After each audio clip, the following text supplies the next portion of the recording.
Te-Hina Paopao, she hacked Caitlin Clark. Her arm is like being grabbed by Te-Hina Paopao and she does take it off. And then when the refs don't call the bear hug. One of the worst missed calls I think I've ever seen in basketball. This is another year and another case of WNBA referees not making the right calls when it comes to Caitlin Clark. The WNBA is physical and she just needs to get over it. New footage just dropped and it's explosive. Let's watch the play here. To reset things. As you can see, she dribbles over to the wing, pushes off a little bit, and hits that three. Now, if you slow things down and if you actually go frame by frame, you can see that Paopao had two hands on Caitlin. It wasn't just a one-hand hand check. She was kind of grabbing her with two hands. Caitlin Clark was clearly targeted by Atlanta Dream players, and now the evidence is impossible to ignore. From a double jersey grab to a full-on hip check, what the refs missed in that play is shocking. This is some of the worst refereeing I've ever seen to not call a defensive foul here. Like, this is not just a hand check. This is a double jersey grab. WNBA referees that's making it so damn hard for them to make the right calls at the right moment. And fans are furious. But here's the kicker. The internet is blaming Caitlin instead of calling out the real problem. She's going up against Paopao and she does a step back three, she hits it, but the internet is going wild for this because they are complaining about her pushing off with her left arm. If you believe Caitlin Clark deserves respect, Caitlin Clark effect seems to be crazier than year one. I love watching her score and just everything about her. Protection and a fair game. Drop 100% in the comments right now to show your love and support. Let's get into the footage that has everyone talking. On it back. Now watch this. Now this is it right here. Let's talk about the moment that's gone viral. And for all the right reasons. Caitlin Clark, in a preseason matchup against the Atlanta Dream, was matched up against Te-Hina Paopao. And what unfolded was not just another basketball play. It was a clear example of Clark being physically targeted on the court. The footage reveals everything in plain sight. As Clark attempts to drive past Paopao, she's immediately met with not just one, but two hands grabbing her jersey.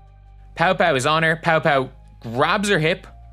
You see here. So Caitlin's trying to blow by Te-Hina Paopao. Like, Te-Hina Paopao is not a good enough defender to play flat like this. Two hands on Caitlin Clark's jersey. Then she goes around the hip. Caitlin shoots from so far back. Oh my God. Paopao wasn't even in a solid defensive stance. She was flat-footed, off balance, and completely caught. So what did she do? She grabbed Clark's hip, pulled her jersey, and used both arms to physically stop her from blowing by. This wasn't a subtle hand check. This was a textbook foul, a veteran move by Paopao to stop a drive she knew she couldn't defend. And instead of a whistle for the obvious defensive foul, the refs let it play. It's not an offensive foul, and if it's an offensive foul, the offensive foul comes way after the defensive foul. Even if it wasn't for the hand, I don't think that that's enough of a push-off to call an offensive foul, especially when the defensive player is off balance. Clark, trying to shake off the grip, barely extended her arm, but that tiny motion was enough for officials to call an offensive foul. Are you kidding? Here's what makes it even more insane. This happens a lot. There's a lot of times that guards are working the defenders off of them, especially if a defender has a hand on their side, on their jersey, on their arm, anything. You are allowed to kind of swipe and get the defenders off of you. The slow-mo replay shows that Clark was already past Paopao before the slight arm extension. Her legs had cleared the defender, and she had momentum. The only reason she didn't score a layup was because Paopao literally hacked her to prevent it. And yet somehow, the penalty went against Caitlin. Caitlin is past Te-Hina Paopao here. Te-Hina Paopao is stopping her with her arms. Her arms like this on the jersey, stopping her. There is an arm extension. Because she's in such bad defensive position, is already, look at where her feet is before the contact. She's throwing herself out of the play anyway. Now listen, was there some contact from Clark? Sure, but let's keep it real. Every elite guard in basketball uses a bit of separation. The difference? When Clark does it, it's suddenly a problem. The way Paopao threw herself out of the play made the contact look worse than it was. It was dramatics, not defense. And this wasn't a one-off. The same game saw Clark getting grabbed, held, and bumped up and down the court, with zero calls going her way. Caitlin Clark's statue. In order for them to gain separation, they kind of stick their forearm out there because they're getting bear hugged. The other defensive player won't let them cut across to the lane. It's hard to watch this clip and not feel like there's something more going on than just tough defense. This is targeting, plain and simple, and the refs let it happen. The footage doesn't lie. And now the world's seeing what fans have been saying for months.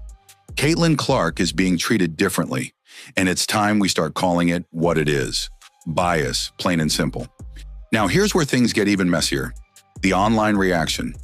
The moment that footage of the Clark Pow Pow play hit social media, the internet went into full meltdown mode.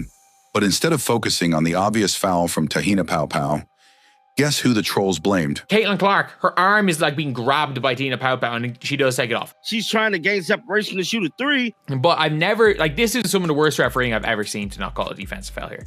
This is a vet move by Pow Pow. I have to say, this is a vet move by Pow Pow. Yep, Caitlin Clark. People were swarming the comments, screaming that she always pushes off, that she needs to be called out, that she wouldn't make a single shot if she didn't cheat.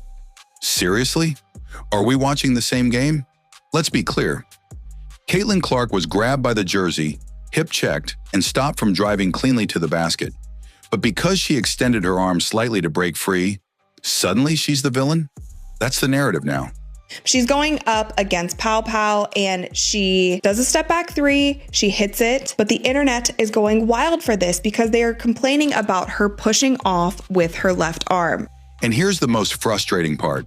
The same people who said last season that Caitlin just needed to toughen up and get used to the physicality of the WNBA are the first ones complaining now that she's too aggressive. Think about that. Last year, when she was getting knocked to the floor, thrown off her rhythm and hammered on drives, the response was, she needs to get stronger. She's not ready for the W. But the moment she learns how to protect herself and create space like every great player does, they flip the script and cry foul. It is a mad situation just all around when it comes to Caitlin Clark because it's very clear that she is way stronger. Caitlin has always been an underrated athlete. She's the fastest player in the league to me with the ball in her hands.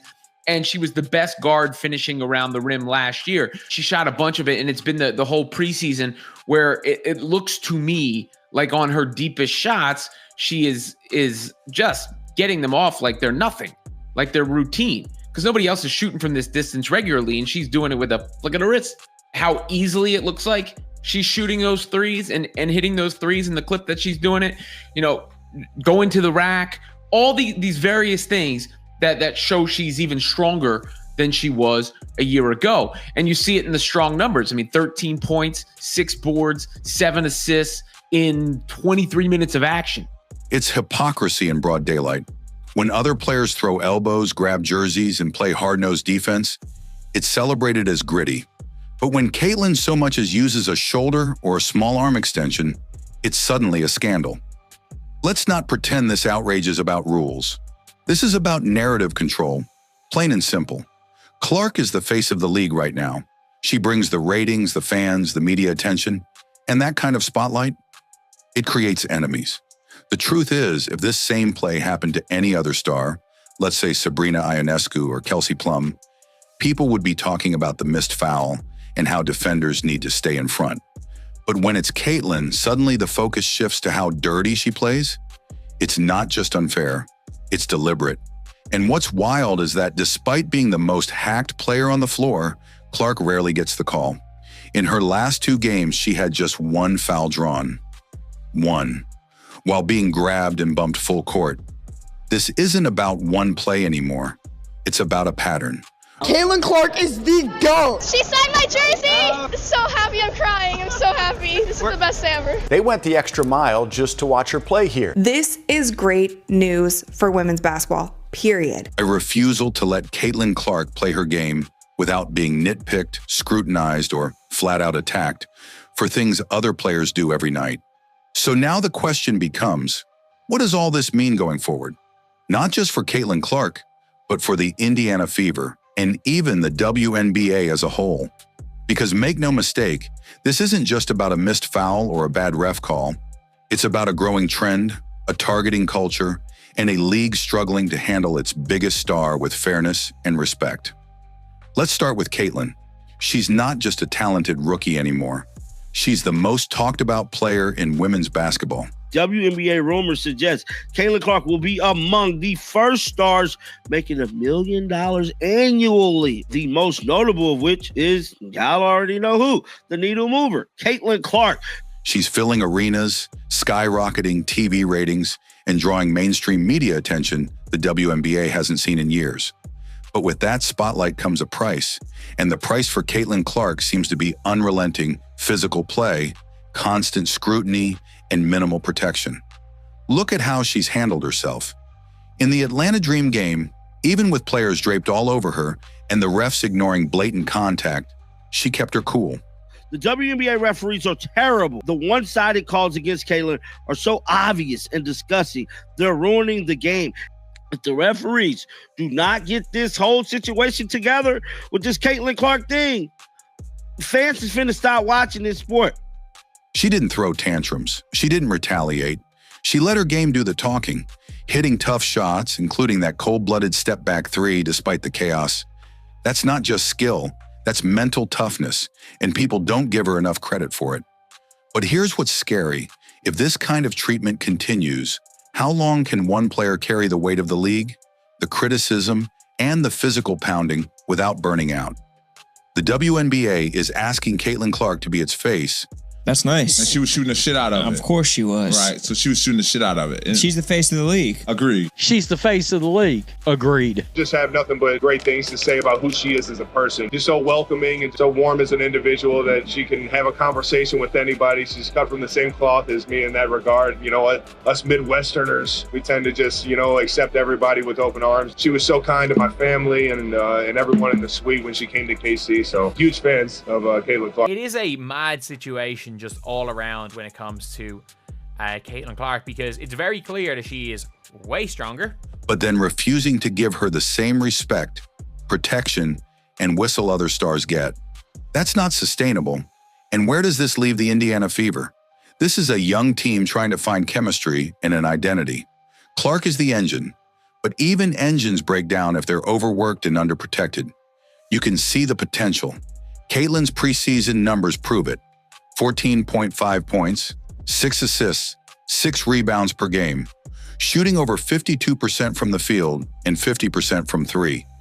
That's not just improvement, that's elite efficiency. But those numbers could be even better if the refs actually called the game fairly. Every time Clark has to fight through 2 defenders, grabbing her 94 feet from the basket, it slows the offense. It takes a toll. It affects her ability to create for others. This isn't just about her personal stats. It's about the entire team's rhythm and confidence. And think about the message this sends to young players watching at home. Caitlin Clark came into this league as a generational talent with a massive following. She is highly likable. I think that lends itself to her popularity is she comes across as somebody that's really just respectful, likable. There's other players out there that just don't come across that way. If she's getting bullied and blamed for just trying to play her game, what does that say to the next wave of stars? That if you shine too bright, the league won't back you up? The WNBA needs to make a choice. Either they step up and start protecting the players who are drawing fans to the game, or they risk pushing away the very people who are elevating the sport. Because right now, it feels like Caitlin Clark is being punished for being too good, too popular, and too different from the mold. And let's not ignore the elephant in the room. Race and bias do play a role in how Clark is treated. That's a conversation people don't want to have, but we need to. The double standards are glaring. When black players play physical, they're seen as strong and tough. When Clark responds with the same physicality, she's called dirty or dramatic. The league needs to confront this head-on, not sweep it under the rug. But if there's one thing we've learned, it's that Caitlin Clark is built for the storm.